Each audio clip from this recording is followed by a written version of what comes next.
12:05 پر پاکیزہ گیٹ سے اندر داخل ہوئی تو میں نے ہاتھ کے اشارے سے اسے اپنی طرف بلا لیا۔ وہ میرے سامنے آ کر کرسی پر بیٹھ گئی اور مجھے دیکھتے ہی کہنے لگی، اشفاق آپ ہیں؟ میں نے کہا جی۔ آپ تو بڑے چھپے رستم نکلے ہیں۔ میں نے ویٹر کو کھانے کا آرڈر دیا، آرڈر لے کر وہ چلا گیا۔ پھر میں نے پوچھا، پاکیزہ ایک بات پوچھوں؟ اس نے کہا ہاں پوچھو۔ میں نے کہا یہ سب کیا ہے؟ تمہارے خاوند پرویز نے مجھے تمہارا نمبر دیا کہ اس سے گپ شپ لگاؤ، موج کرو، اگر موڈ ہو تو چائے پانی دے دینا، اور سبھی لوگ یہ کہتے ہیں کہ پاکیزہ ایک طوائف ہے۔ اس نے کہا ہاں اشفاق، یہ سچ ہے کہ میں ایک طوائف ہوں، میں یہ کام شوق سے نہیں کرتی۔ میرے خاوند نے مجھے دھمکی دی ہے کہ اگر تم ایسا نہیں کرو گی تو میں تمہیں طلاق دے دوں گا۔ اچھا، اس کے ساتھ تمہاری شادی کیسے ہوئی؟ اتنی دیر میں ویٹر کھانا لے کر آیا، کھانا رکھ کے وہ چلا گیا۔ میں نے پاکیزہ سے کہا پہلے کھانا کھاؤ، بعد میں باتیں کرتے ہیں۔ کھانا کھانے کے بعد پاکیزہ نے اپنے لفظوں میں کہانی شروع کی۔ اخبار میں زیادہ تر تو وہ خبریں چھپتی ہیں نا جن میں چسکا ہوتا ہے، لیکن عورتوں پر جو ظلم ہو رہا ہے اس کے بارے میں کبھی کسی اخبار نے نہیں لکھا۔ میری 3 بہنیں تھیں، بھائی کوئی نہیں تھا، میں سب سے بڑی بہن تھی، مجھ سے چھوٹی 3 بہنیں تھیں۔ ہمارا گھرانہ نہ اتنا امیر اور نہ اتنا غریب تھا۔ میرے ابا کی موٹر سائیکلوں کی ورک شاپ تھی، دکان پہ 3-4 لڑکے کام کرتے تھے۔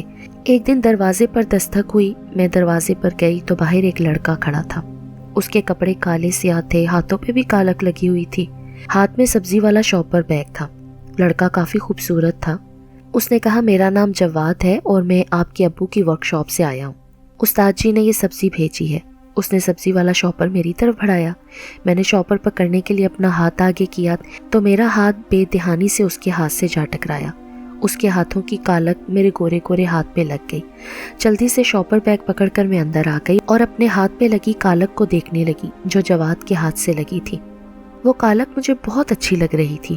جواد کالک سمیت میرے دل میں اتر گیا۔ میں اس کے بارے میں سوچنے لگی۔ جواد بھی بہانوں سے ہمارے گھر کے چکر لگانے لگا۔ ہماری محبت دن بدن پروان چڑھنے لگی۔ پھر میں جواد کو باہر ملنے لگی۔ ایک دن جواد نے مجھ سے کہا پاکیزہ میں تم سے شادی کرنا چاہتا ہوں۔ میں تو چاہتی ہی یہی تھی۔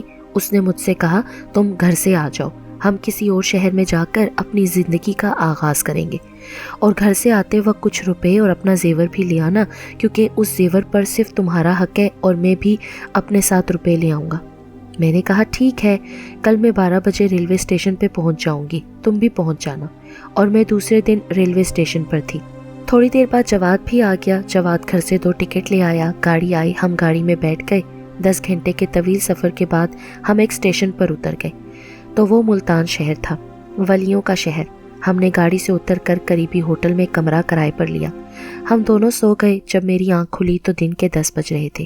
میں نے جواد کو جگایا، منہ ہاتھ دھو کر اس نے ویٹر کو ناشتے کا کہا۔ ویٹر ناشتہ لے کر آیا۔ ناشتہ کرنے کے بعد جواد مجھ سے کہنے لگا پاکیزہ آج میں بہت خوش ہوں، میں نے جسے چاہا اسے حاصل کیا، آج ہم دونوں ایک ہو گئے ہیں، ہم بہت جلد شادی کر لیں گے۔ پھر وہ یہ کہہ کر باہر چلا گیا کہ پاکیزہ مولوی صاحب کا بندوبست کر کے آتا ہوں اور آج ہی ہمارا نکاح ہو جائے گا۔ میں نے خوش ہو کر کہا کہ ہاں جاؤ پر جلدی آنا۔ جواد چلا گیا، شام کو اکیلا ہی واپس آیا۔ میں نے پوچھا کہ کیا ہوا تو کہنے لگا ابھی تک کوئی مولوی صاحب ایسا نہیں ملا جو یہاں آ کر ہمارا نکاح پڑھائے، اس لیے ہمیں خود مولوی صاحب کے پاس جانا ہوگا۔ میں نے کہا ٹھیک ہے، ہم چلے جائیں گے۔ اگلے دن مجھے لے کر وہ ایک کوٹھی نما گھر میں لے آیا اور تھوڑی دیر بعد ایک مولوی اور 2 بندے اور تھے اور ان کے ساتھ ایک عورت بھی تھی۔ جواد کہنے لگا کہ یہ ہماری شادی کے گواہ ہیں۔ مولوی صاحب نے بس سورہ فاتحہ پڑھی، دعا مانگی، ہمیں مبارکباد دی اور کہا اب آپ دونوں میاں بیوی ہیں۔ نہ کسی نکاح نامے پہ دستخط کروائے، نہ کوئی نکاح رجسٹرار تھا۔ میں تو جواد کو پانے کی خوشی میں سب بھول گئی تھی، اور ویسے بھی مجھے اتنا کچھ اس وقت پتہ نہیں تھا۔ نکاح کے بعد وہ لوگ چلے گئے اور ہم واپس ہوٹل آ گئے۔ مجھے کیا پتا تھا کہ جواد مجھے دھوکہ دے رہا ہے، وہ بغیر نکاح کے میرے ساتھ رہ رہا تھا۔ مجھے تو جواد پر ہی یقین تھا، اپنے آپ سے بڑھ کر۔ 1 ہفتہ ہمارا ہر دن خوشیوں کا پیغام لے کر آتا۔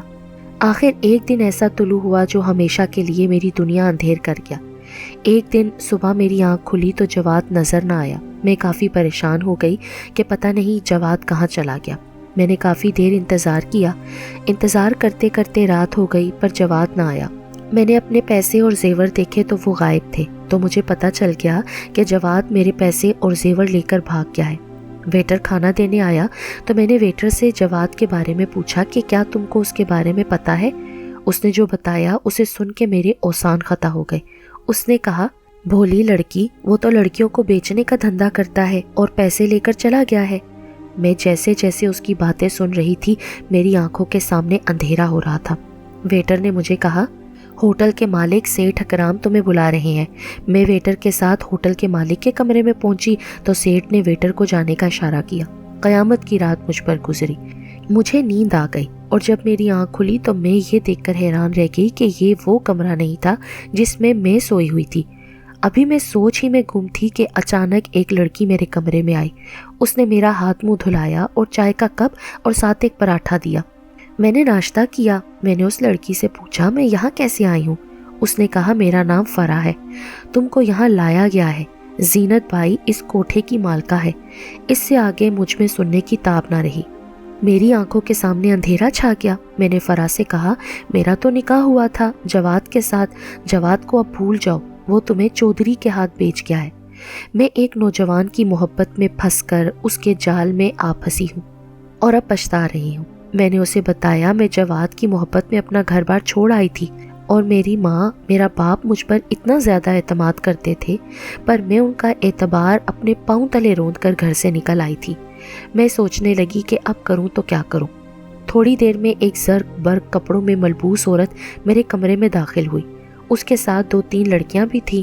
اس نے آتے ہی مجھے کہا، پاکیزہ، مجھے تمہارے بارے میں سب کچھ علم ہوا ہے کہ تم جواد چھوکرے کی محبت میں اس کے ساتھ گھر سے بھاگی ہو۔ وہ تو ابھی خود خوبصورت چھوکرا ہے پر تمہارے ساتھ کام بہت بڑا کر گیا ہے، تم کو ہمارے ہاتھ بیچ کے گیا ہے، یہ تھا اس کا پیار۔ مجھے پتا ہے اب تم گھر واپس نہیں جا سکتی، کیونکہ جو لڑکی ایک دفعہ گھر سے نکل آئے نا وہ دوبارہ گھر نہیں جا سکتی، کیونکہ نہ گھر اور نہ معاشرہ اس کو قبول کرتا ہے۔ اور تمہارے گھر والوں نے کہا ہے کہ اب پاکیزہ ہمارے لیے مر گئی ہے، اب ہمارا اس سے کوئی تعلق واسطہ نہیں ہے۔ اگر تم میری بات نہیں مانو گی تو مجھے اور بھی طریقے آتے ہیں منوانے کے لیے۔ میں نے کہا کہ مجھے آج رات سوچنے کا موقع دو۔ اس نے کہا، ٹھیک ہے، تم اچھی طرح سوچ لو۔ اتنا کہہ کر وہ چلی گئی۔ میں رات کو سوچتی رہی کہ میں نے جواد کی محبت میں اپنا گھر بار چھوڑا، اپنے ماں باپ، اپنی بہنوں کو چھوڑا، بس جواد کی محبت میں، لیکن اس نے میری محبت کا مذاق اڑایا۔ اگلے دن میں نے اپنا فیصلہ زینت بائی کو بتا دیا۔ میری بات سن کر وہ خوش ہو گئی۔ رفتہ رفتہ میں خود بھی بھول گئی کہ میں کیا ہوں، کس کی بیٹی ہوں۔ پھر میں بھی اس ماحول کی عادی ہو گئی۔ بڑے بڑے تماش بین مجھے دیکھنے آتے اور جب میں ناچتے ناچتے گانا گاتی تو سبھی تماش بین اٹھ کر مجھ پر روپیوں کی بارش کر دیتے تھے۔ ان میں ایک ایسا بھی تماش بین تھا، وہ بس چپ چاپ اپنی جگہ پر بیٹھا رہتا تھا اور دوسرے تماش بینوں کے جانے سے پہلے وہ چلا جاتا تھا۔ جب وہ اٹھ کر چلا جاتا تو اس کی جگہ جہاں پر وہ بیٹھتا تھا وہاں 100 کا نوٹ پڑا ہوتا تھا۔ حالانکہ دوسرے تماش بین کوئی 500 کوئی 1000 کے نوٹ مجھ پر نچھاور کرتے تھے۔ وہ تھا تو ایک نوجوان لڑکا، مگر دیکھنے میں ایک شریف خاندان سے لگتا تھا، پر وہ اس بدنام بازار حسن میں کیوں آتا تھا، یہ سوال تھا جو مجھے پریشان کرتا تھا۔ وہ لڑکا اب میرے لیے معمہ بنتا جا رہا ہے۔ میرے بازار حسن میں تو شام ڈھلتے ہی بازار حسن کی رونقیں بحال ہونا شروع ہو جاتی ہیں۔ میں ایک دن صبح کی سیر کرنے قریبی پارک میں چلی گئی۔ آج پتہ نہیں کتنے عرصے بعد میں نے صبح کا منظر دیکھا تھا۔ ہر کوئی اپنے اپنے کاموں کو چل پڑا تھا۔ پھر میں ہر روز سیر کو جانے لگی۔ صبح کی سیر کر کے آتی تو آ کے سو جاتی۔ ایک دن میں صبح کی سیر کرنے پارک میں گئی۔ میں پارک میں ایک بینچ پر بیٹھی تھی تو ساتھ سڑک تھی۔ وہاں کافی سارے لوگ پیٹ کی خاطر دہاڑی لگانے کے لیے ادھر ادھر کھڑے تھے۔ میں نے دیکھا کہ وہاں ایک نوجوان لڑکا جو میرا گانا سننے آتا تھا اور ہر روز 100 کا نوٹ ادھر رکھ جاتا تھا، وہ بھی ان لوگوں میں کھڑا مجھے نظر آیا۔ میں نے نزدیک جا کے اس کو اپنے پاس بلایا۔ وہ میرے ساتھ بینچ پر بیٹھ گیا۔ میں نے پوچھا، تم ادھر کیوں کھڑے ہو؟ اس نے مجھے جواب دیا کہ کسی مستری کے ساتھ جا کر دہاڑی لگانے کے لیے کھڑا ہوں، اس لیے کہ رات کو آپ کا گانا سننے بھی تو آنا ہے نا، اور 100 روپیہ بھی تو آپ کو دینا ہے۔ میں نے کہا، کیوں اس بدنام جگہ پر آتے ہو؟ اس نے کہا، آپ اور آپ کا گانا سننے آتا ہوں۔ آپ کا گانا اور آپ مجھے اچھی لگتی ہیں، اس لیے بازار حسن جاتا ہوں۔ میں نے کہا، تمہارا نام کیا ہے؟ اس نے کہا، میرا نام نعمان ہے۔ میں نے کہا، نعمان، میرا نام پاکیزہ ہے۔ پاکیزہ کا مطلب ہوتا ہے پاک صاف، لیکن میں تو اب نام کی پاکیزہ ہوں، ورنہ پاکیزگی والی بات مجھ میں کوئی نہیں رہی۔ نعمان کہنے لگا پاکیزہ تم جیسی بھی ہو بس مجھے اچھی لگتی ہو، پاکیزہ میں تم سے شادی کرنا چاہتا ہوں، میں تمہیں اس گناہ کی دلدل سے نکالنا چاہتا ہوں، تو میرے ساتھ چلو میرے گھر، وہاں جا کر ہم شادی کر لیں گے۔ میرے ماں باپ فوت ہو گئے ہیں، ایک چھوٹی بہن ہے، ایک بڑا بھائی ہے، بہن کی شادی ہو گئی ہے، میں خود بھی اب اس گناہوں کی دلدل سے نکلنا چاہتی تھی۔ میں نے کہا ٹھیک ہے نعمان، لیکن ایک بات میری یاد رکھنا، مجھے دھوکہ مت دینا، میں نے زندگی میں بہت دکھ سہے ہیں صرف دھوکوں کی ہی وجہ سے۔ اس نے کہا میں تم کو اپنے دل کی رانی بنا کر رکھوں گا۔ میں نے کہا کل تم اسی جگہ میرا انتظار کرنا، میں آ جاؤں گی۔ اس نے کہا ٹھیک ہے۔ رات کو میں نے اپنے کمرے میں آ کے ایک بیگ تیار کیا جس میں کافی روپے رکھے، زیور رکھ لیا، سو گئی۔ صبح ہوئی تو زینت بھائی اور سبھی سو رہے تھے۔ میں نے بیگ اٹھایا، برقع پہنا تاکہ مجھے کوئی پہچان نہ لے، پھر میں مطلوبہ جگہ پہنچ گئی۔ نعمان پہلے سے وہاں موجود تھا۔ ہم دونوں رکشے میں بیٹھ کر ریلوے اسٹیشن آ گئے۔ نعمان نے گجرانوالہ کے 2 ٹکٹ لیے، گاڑی دن کے 2 بجے آئی۔ ہم گاڑی میں بیٹھ گئے۔ گاڑی میں بیٹھتے ہی میں نے برقع اتار دیا۔ جب تک گاڑی کھڑی رہی میری جان پہ بنی رہی، گاڑی چلتے ہی ہم نے سکھ کا سانس لیا۔ ہم دونوں بہت خوش تھے۔ ہمارے سامنے ایک مرد ایک لڑکی بیٹھی ہوئی تھی، وہ بار بار میری طرف دیکھ کر سرگوشیوں میں باتیں کر رہے تھے۔ گاڑی چلتے چلتے پتہ نہیں کون سے اسٹیشن پہ رکی، رات کا اندھیرا تھا جس کی وجہ سے پتہ نہیں چل سکا۔ نعمان چائے لینے کے لیے گاڑی سے نیچے اترا تو چائے کا سٹال ٹرین سے ذرا دور تھا۔ نعمان جیسے ہی سٹال پر پہنچا تو گاڑی چل پڑی۔ دیکھتے ہی دیکھتے گاڑی نے سپیڈ پکڑ لی۔ نعمان نے کافی دوڑ لگائی لیکن وہ گاڑی پر سوار نہ ہو سکا۔ میں بہت پریشان ہو گئی اور میں نے اونچی آواز میں رونا شروع کر دیا۔ اس آدمی اور لڑکی نے مجھے دلاسا دیا۔ وہ بندہ کہنے لگا میرا نام پرویز ہے، یہ میری کزن ہے اور ہم کراچی سے آ رہے ہیں۔ میں نے جھوٹ بولا کہ وہ میرا کزن تھا، ہم گجرانوالہ جا رہے تھے کہ نعمان گاڑی میں سوار نہ ہو سکا۔ وہ مجھے کہنے لگی آپ فکر نہ کرو، جب گجرانوالہ آئے گا تو ہم آپ کو بتا دیں گے۔ میں سوچ رہی تھی کہ اب میں کدھر جاؤں گی۔ مجھے پھر نیند آ گئی۔ جب میری آنکھ کھلی تو گاڑی ایک اسٹیشن پہ کھڑی تھی، وہ گجرات کا اسٹیشن تھا۔ میں سمجھی کہ ابھی گجرانوالہ آگے ہے۔ اتنی دیر میں پرویز نامی شخص اور وہ لڑکی بھی جاگ گئے۔ گجرات اسٹیشن کو دیکھ کر وہ کہنے لگے کہ گجرانوالہ کا اسٹیشن تو گزر گیا، ہم سو گئے تھے، ہمیں پتہ بھی نہ چلا۔ اور وہ لڑکی کہنے لگی میرا نام شکیلہ ہے، ہمارا شہر لالا موسیٰ ہے، تم ہمارے ساتھ ہمارے شہر لالا موسیٰ چلو، بعد میں ہم تم کو خود تم جہاں کہو گی چھوڑ آئیں گے۔ میرے پاس کوئی اور ٹھکانہ بھی نہیں تھا رہنے کے لیے۔ میں نے کہا ٹھیک ہے۔ ہم لالا موسیٰ اسٹیشن پر اترے۔ پرویز نے رکشے والے کو ایک محلے میں چلنے کو کہا۔ محلے کا نام میں نہیں بتاؤں گی۔ پرویز اور لڑکی جس کا نام شکیلہ تھا مجھے ایک گھر میں لے آئے۔ جس گھر میں آئے وہاں کوئی اور نہیں تھا سوائے ایک بوڑھی عورت کے، پرویز کے بقول کہ وہ اس کی ماں ہے۔ میں نے رات وہاں بسر کی۔ اگلے دن شکیلہ چلی گئی۔ دن پہ دن گزرتے گئے، 6 ماہ کا عرصہ گزر گیا۔ ایک دن پرویز نے مجھ سے کہا پاکیزہ کیا تم مجھ سے شادی کرو گی؟ میرا آگے پیچھے تو کوئی تھا نہیں۔ میں نے پرویز سے شادی کر لی۔ پتہ نہیں پرویز کا کیا کاروبار تھا، مجھے نہیں بتاتا تھا۔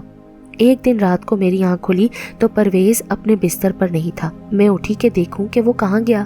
ساتھ والے کمرے میں مجھے پرویز کی آواز آئی۔ وہ فون پہ کسی لڑکی کو کہہ رہا تھا جمیلہ رات 12 بجے تم ساجد صاحب کے ہاں چلی جانا، میں نے اس سے پیمنٹ لے لی تھی۔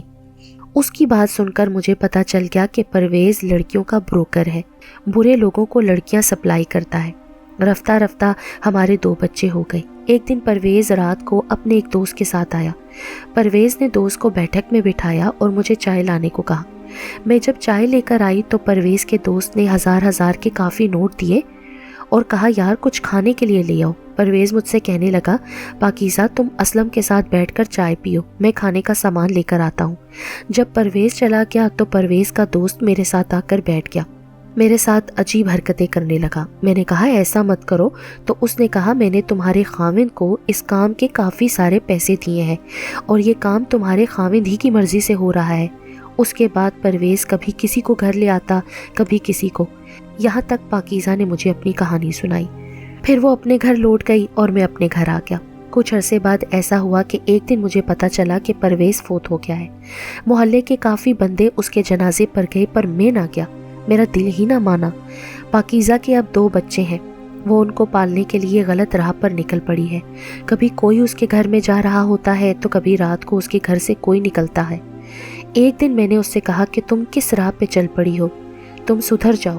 تو وہ کہنے لگی اشفاق صاحب میں نے ایک غلطی کی تھی اپنے گھر سے بھاگنے کی، اپنے ماں باپ کو دھوکہ دے کر، جس کی مجھے اتنی بڑی سزا ملی ہے۔ مجھے دھوکے پہ پھر دھوکے ملے۔ میں کہاں سے کہاں آ پہنچی ہوں، پر ان بچوں کو پالنے کے لیے کچھ نہ کچھ تو کرنا ہے نا۔ میں گناہوں کی دلدل میں پوری طرح پھنس گئی ہوں۔ اگر نکلنا بھی چاہوں تو نہیں نکل سکتی۔ میں اس کی بات سن کر چپ ہو گیا اور نم آنکھوں کے ساتھ اس کو چھوڑ کر آگے چل دیا۔ سچ ہی ہے کہ جو بیٹیاں ماں باپ کی عزتوں کو پامال کرتی ہیں، ان کی ساری زندگی گناہ اور ذلت کی لپیٹ میں آ جاتی ہے۔